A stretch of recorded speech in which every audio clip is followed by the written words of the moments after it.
بيكم في قناة يوميات عائلة عبد الحميد وجهاد والسوق. النهارده يا جماعة يوم مش عادي. النهارده رايحين رحلة وفرحانين قوي بقى وايه. هو النهارده يا جماعة طبعا المستر عندنا مطلع رحلة لدريم بارك. دلوقتي بقى يعني اصحابنا جايين وهو جايب بيجي 4 اتوبيسات، والنهارده ليه ما يبقى موت، فقلنا يا جدعان نصور لكم يعني ونشارككم معانا كل حاجة في حياتنا. المغامرات يعني. فانا قلت لازم اطلع معاهم عشان اخلي بالي منهم، والنهارده هيبقى يوم جامد معاهم كده، وهنشوف الدريم بارك ونشوف العابها وكل حاجه، وهجيب لكم كل تفاصيل في دريم بارك، وقلت اعمل لكم فيديو للقناه من الرحله. اهم حاجه كملوا الفيديو اخر عشان في مفاجاه في اخر الفيديو.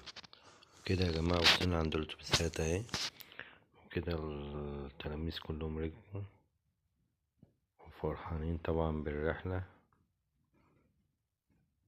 كل واحد عارف كراسيه. ماشي،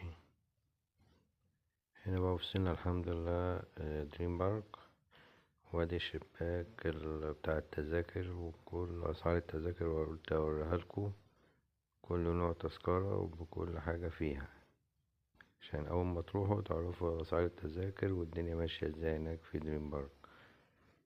وطبعا بقى في بقى كذا حاجة بقى هناك اهو، قلت اصور لكم كل حاجة. دي الاستراحة طبعا قبل ما نخش جوه دريم بارك، على ما جات لنا التذاكر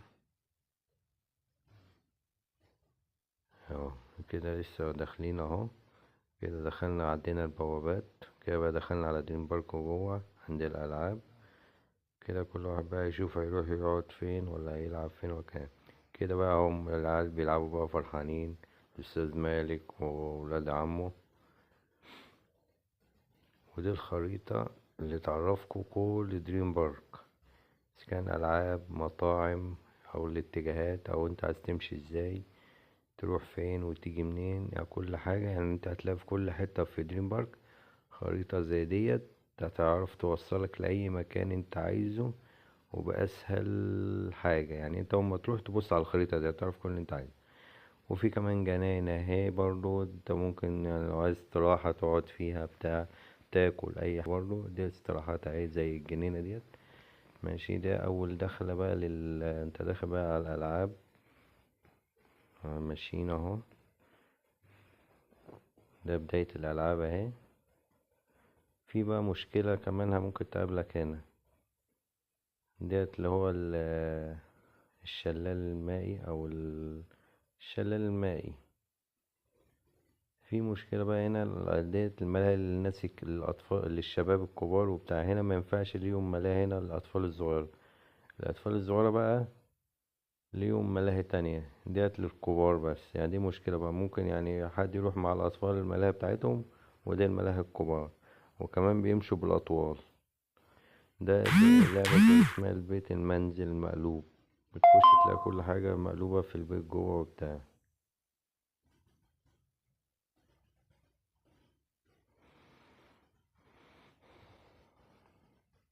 ودي آلات الرعب طبعا، دي كل حاجة زي دي بفلوس ودي بفلوس. الأولاد بيلعبوا هنا هو في بتاع المية والنافورة والحاجات زي كده. ده منطقة لعبة، دي منطقة ألعاب الأطفال بقى، دي اللي بقولكوا عليها.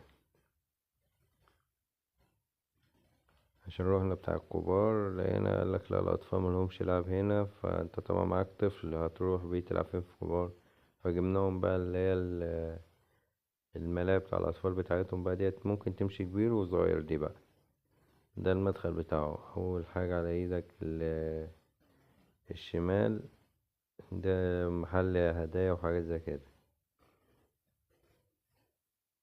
وهنا في ده محل لعب، ده اللي بقول عليه محل ألعاب وحاجات زي كده.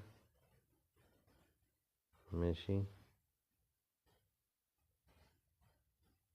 ودي لعبة برضو، ده اللي اسمه الأتوبيس المجنون أو كريزي باص، اللي أولاد ركبوا فيه طبعا فرحانين، أول لعبة ليهم أو يلعبوا فيها في الملاهي بتاعتهم بتاع الأطفال، وحاجة متضرهمش. وأهم حاجة هناك، وده محل زي بلاي ستيشن أو ألعاب يعني جيمنج حاجات زي كده. التذكرة فيها ب15 جنيه. يبقى انتوا عارفين كده كل حاجة، بقى عارفين سعرها وبتاعتها ب15 جنيه، الكوينز بتاعه ب15 جنيه. بعد كده خرجوا بقى لعبوا لعبة الطيارة ديت، ماشي. ولعبوا برضه لعبة السفينة ديت برضه، فرحانين بيها برضه. يعني يعتبر اللي استمتع في اليوم ده كله الأطفال معانا، كان حلوة اليوم بالنسبة لهم. كان أستاذ مالك ولا ولاد عمه فرحانين أوي بالألعاب دي. ودي لعبة الطيارات طبعا، كولد ريكور، طائرة حلوة. كان برضو كل خطوة بنخطيها أو بنمشي الألعاب والدور. هما فرحوا طبعا بكل لعبة، بقينا نلعب دور ورا دور ورا دور الكلام ده كله. ودي لعبة القطر المتحرك.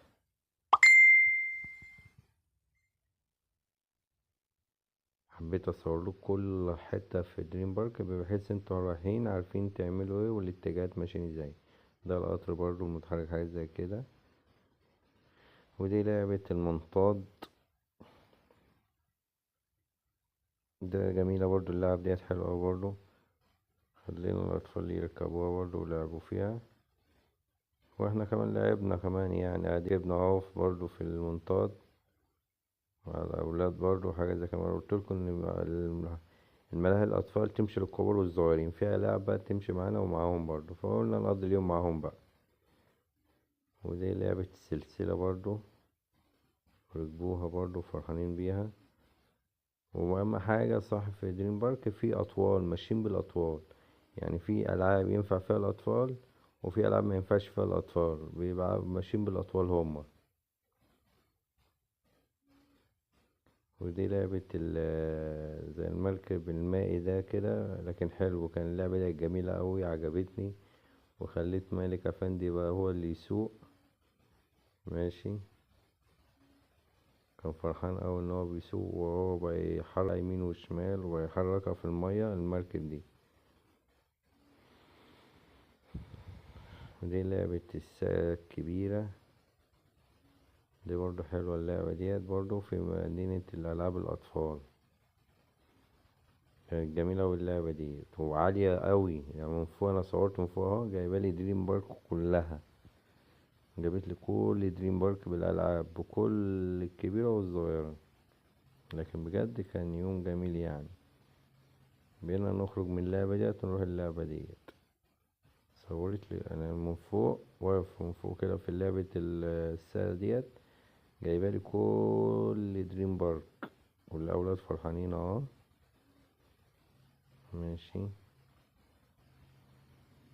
وهنا بقى دي بقى حاجة حلوة كمان، إن في مطعم هناك كذا مطعم أو بيتزا، وفي مطعم بتشيكن وحاجات زي كده ومأكولات، جميع المأكولات على اليمين وعلى الشمال. دي لعبة اللي هو الصاروخ، دي لعبة جامدة برضه. وفي ده القطر الموت، ده تذكرته ب50 جنيه. يعني في كذا لعبة هناك بفلوس وكم لعبة كده ببلاش، لكن أكترية اللعب بفلوس هناك يعني.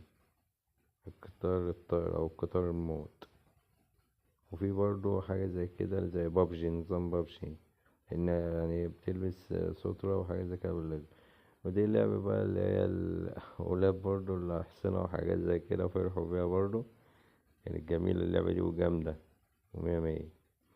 ده بقى كان هيصة هيصة وهيصة ويلا هيصة وهيصة، يلا يا شباب، واحد اتنين يلا. ده بقى احلى مطعم بقى ايه قابلناه هناك بقى. المطعم ده كان جامد واسعاره كويسه، اسمه مطعم كوكو. اللي شدنا اوي ليه الشيف بقى اللي بيعمل اكل فيه، وكمان بيطلعوا سموزي هديه مع اي اكل تطلبه. والشيف ده كمان يعني كفايه ان في شيف بيشرف على الاكل ده كله وبيعمل اكل زي العسل، عجبني. واسعارهم كويسه، وكمان بتاخد سموزي هديه مع اي بتاع، وسعرهم رخيص يعني وحلو. وكده خلصنا رحلتنا اليوم النهارده، وهوريكم كل الالعاب اللي شفتوها. وفي اخر الفيديو اهم حاجه يا جماعه يعني قولوا لي ايه رايكم في الفيديو بتاع دريم بارك كله. قلت حبيت اعرفكم اسعار التذاكر بتاع دريم بارك، وحبيت اوريكم الالعاب بتاع دريم بارك، وحبيت اوريكم ارخص مطعم في دريم بارك. وكان يوم جميل النهارده بالنسبه لنا، والاولاد كلهم لعبوا وفرحوا. واقول لكم يلا مع السلامه.